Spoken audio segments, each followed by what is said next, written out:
देखो जो पुष्पने पर्व 2025 आज प्रस्तुति बैठक थिला यार उद्देश्य मुख्य उद्देश्य है केवल पुष्पने नवरंगपुर जिलार नो एटा अभिभक्त कोरापुट जिलार गोटे पारंपरिक पर्व यहाँ आमर चाषबास सरला पौष पूर्णिमा साधारणतः पालन करा जाए आ विभिन्न वेश पोशाक विभिन्न नृत्य भंगी से गाँ गाँ घर घर बुलिकी अर्थ कि शस्य आदाय कर जो आदाय अर्थ से गोटे भोजी भात करके मौज करता बर्तमान आजिका दिन रे आधुनिक जुगे ये जो पौष पूर्णिमाटा लुचि लुचि गलानी से भाया नृत्य गीत भी बाहर नहीं पानिया दुनिया मोटे चाउल दिया देले दिया नईले नहीं जीव आमर पारा रे जीव आमर पारा यहाँ शुणा मिलूना नवरंगपुर सहर में सीटा लुचि लुचि गलानी केवल से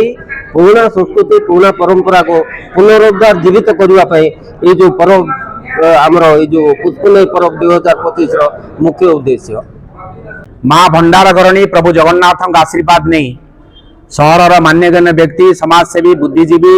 नाट्यकार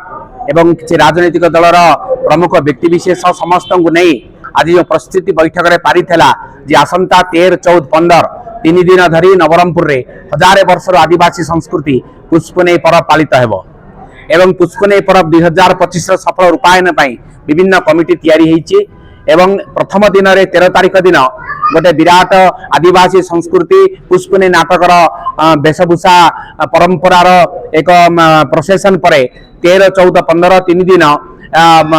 नवरंगपुर पुलिस पड़िया ठारे ए कार्यक्रम हेबो एवं ग्रामांचल समस्त नाटगुरु नाट्यकार मानक स्थान देवा पाई ये प्रयास जारी रखिबो जेहेतु प्रथम वर्ष होउची तेणु मु समस्त अनुरोध करी समस्ते सहयोग करेंगे एवं राजनैतिक व्यक्तिविशेष ठार आरंभ करी प्रशासनिक भी अनुरोध करी समस्ते या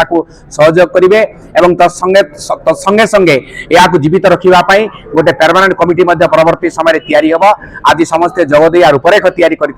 समस्त को आवाहक भाव धन्यवाद ज्ञापन करुच्ची।